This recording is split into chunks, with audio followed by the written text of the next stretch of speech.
Edward Given. I believe in one God, and Muhammad, an apostle of God, is the simple and invariable profession of Islam. The intellectual image of the deity has never been degraded by any visible idol. The honor of the Prophet have never transgressed the measure of human virtues, and his living precepts have restrained the gratitude of his disciples, within the bounds of reason and religion. The good sense of Muhammad despised the pomp of royalty. The apostle of God submitted to the menial offices of the family. He kindled the fire, swept the floor, milked the ewes, and mended with his own hands his shoes and garments. Disdaining the penance and merit of a hermit, he observed without effort of vanity the abstemious diet of an Arab. History of the Saracen Empire, London, 1870, page 54. Annie Besant. It is impossible for anyone who studies the life and character of the great Prophet of Arabia, who knows how he taught and how he lived, to feel anything but reverence for that mighty Prophet, one of the great messengers of the Supreme. And although, in what I put to you, I shall say many things which may be familiar to many, yet, I myself feel whenever I reread them, a new way of admiration, a new sense of reverence for that mighty Arabian teacher. The Life and Teachings of Muhammad, Madras, 1932, page 4. John William Draper. 4 years after the death of Justinian, 569 AD, was born at Mecca, in Arabia, the man who, of all men, exercised the greatest influence upon the human race, Muhammad. A History of the Intellectual Development of Europe, London, 1857, page 329. George Bernard Shaw. I have always held the religion of Muhammad in high estimation because of its wonderful vitality. It is the only religion which appears to me possesses that assimilating capacity to the changing phase of existence, which can make itself appeal to every age. I have studied him, the wonderful man, and in my opinion, far from being an antichrist, he must be called the Saviour of Humanity.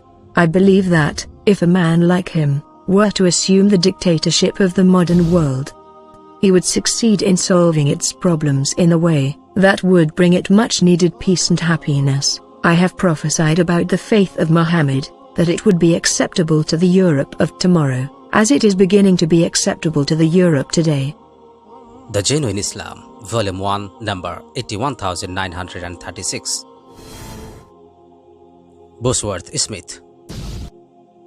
He was Caesar and Pope in one, but he was Pope without Pope's pretensions, Caesar without the legions of Caesar, without a standing army, without a bodyguard, without a palace, without a fixed revenue.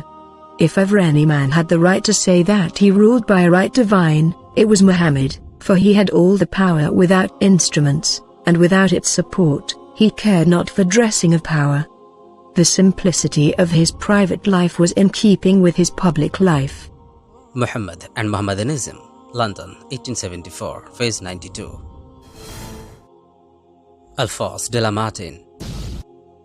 Philosopher, orator, apostle, legislator, warrior, conqueror of ideas, restorer of rational dogmas, of a cult without images, the founder of 20 terrestrial empires, and of one spiritual empire, that is Muhammad.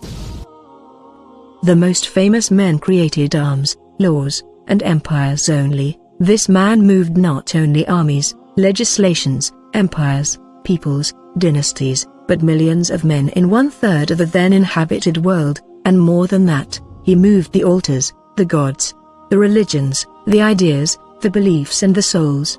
History de la Turkey, Paris, 1854, page 276. William Montgomery Watt.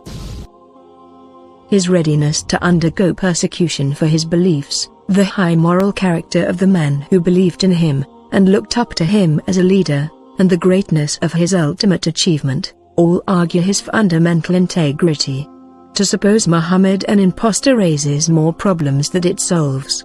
None of the great figures of history is so poorly appreciated in the West as Muhammad. Thus, not merely must we credit Muhammad with essential honesty and integrity of purpose. Muhammad at Mecca, Oxford, 1953, page 52. Joel's Masterman, leader of psychiatric group, Chicago. People like Pasteur and Salk are leaders in the first sense.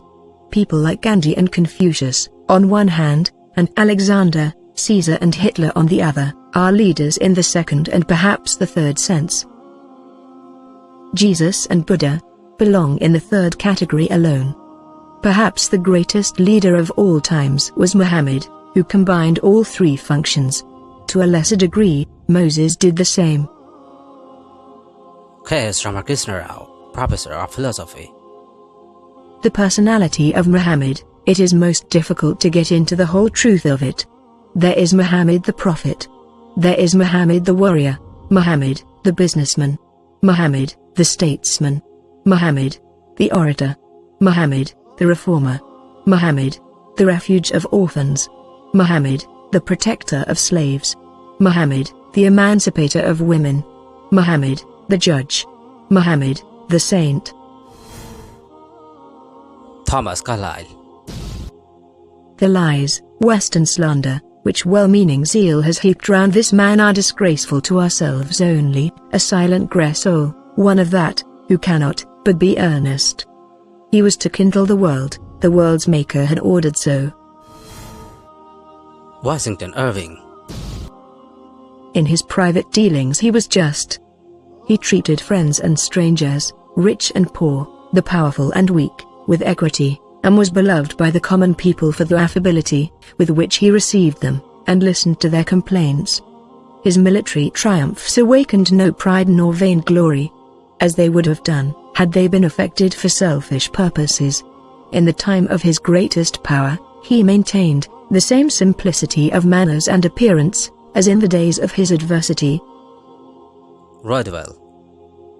Muhammad's career is a wonderful instance of the force and life that resides in him who possesses an intense faith in God and in the unseen world. He will always be regarded as one of those who have had that influence over the faith, morals and whole earthly life of their fellow men, which none but a really great man ever did or can exercise, and whose efforts to propagate a great verity will prosper. Wolfgang Goethe. He is a prophet and not a poet, and therefore his Quran is to be seen as divine law, and not as a book of a human being, made for education or entertainment. We Europeans with all our concepts and ideas have not yet attained that which Muhammad attained, and no one will ever surpass him. Thus the truth must prevail and become supreme, because Muhammad succeeded in subjugating the whole world, by means of the message of Divine Oneness.